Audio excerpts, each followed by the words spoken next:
Thank you, sir. No, photo. No, side. Side.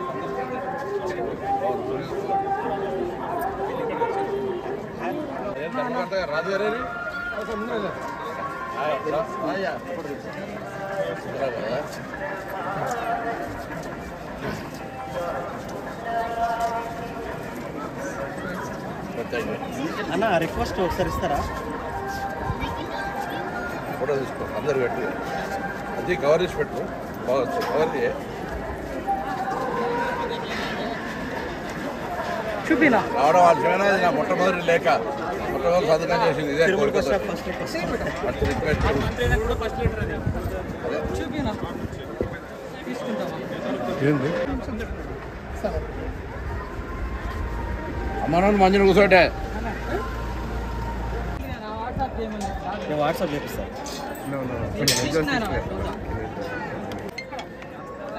నేను చెప్పిస్తాను ఉండాలి మీకు ఇస్తాం. మీకు ఎన్ని కావాలని ఏడుకొండల వెంకన్న స్వామిని అనేక సందర్భాల్లో అనేక కోరికలు కోరుకున్నాం. అన్నీ ఆ భగవంతుని కృపతో సాధించుకున్నాం. రాజకీయాల్లో ఉన్నత స్థానానికి పోవాలని పార్లమెంట్ మెంబర్ అయినాం.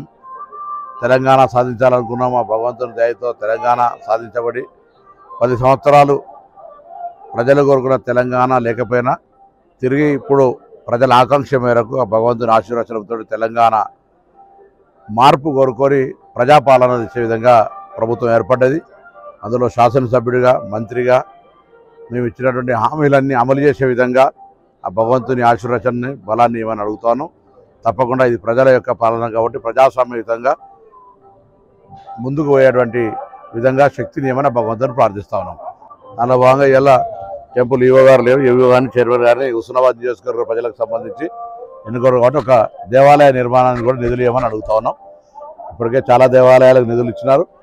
మేము కూడా దానికి సంబంధించిన కంట్రిబ్యూషన్ ల్యాండ్ అవన్నీ ఇస్తాం.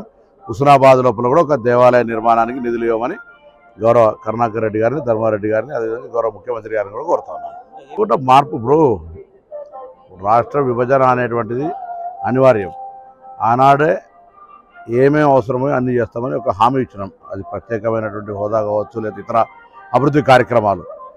ఆనాడు ఉన్న వాళ్ళు దాన్ని సరైన విధంగా ఒప్పుకోలేదు. ఇప్పుడు ప్రజలకు విశ్వాసం ఇస్తాను. కేంద్రంలో మా పార్టీ అధికారంలోకి వచ్చి ఇక్కడ అధికారంలోకి వస్తే తప్పకుండా ఆంధ్రప్రదేశ్కు రావాల్సినటువంటి అన్ని విషయాల అభివృద్ధి కావచ్చు, హక్కు కావచ్చు, అవి ఇస్తాము. కాంగ్రెస్ ఇన్ ప్రిన్సిపల్ కాదు, మొత్తం అగ్రిమెంట్ చేసింది రాజ్యసభ లోపల ఆనాడు ప్రధానమంత్రి. సో ప్రజలు ఆ అంశాన్ని గమనించాలి. విభజన అనివార్యమైనప్పుడు తెలంగాణతో పాటుగా ఆంధ్రాకి ఏం ప్రయోజనం కలవాలి, అన్నదమ్ములు వేరుపడ్డట్టుగా ఇద్దరు కూడా బాగుండాలి కుటుంబాలు అనేటువంటి కోరుకునే వాళ్ళం. పార్టీ నిర్ణయం ప్రకారం నేను పార్టీ కార్యకర్తను. దేశం వేరే అనేక రాష్ట్రాలు, ఉత్తరప్రదేశ్, బీహార్, హర్యానా అనేక రాష్ట్రాలు తిరిగిన ఆంధ్రప్రదేశ్లో మా తెలుగు మా అన్నదమ్ములం. తప్పకుండా ఇక్కడ ఉన్నటువంటి ప్రజలందరూ కూడా కోరుకుంటాం. సరే అది భవిష్యత్తు చెప్తుంది. కాంగ్రెస్ పార్టీకి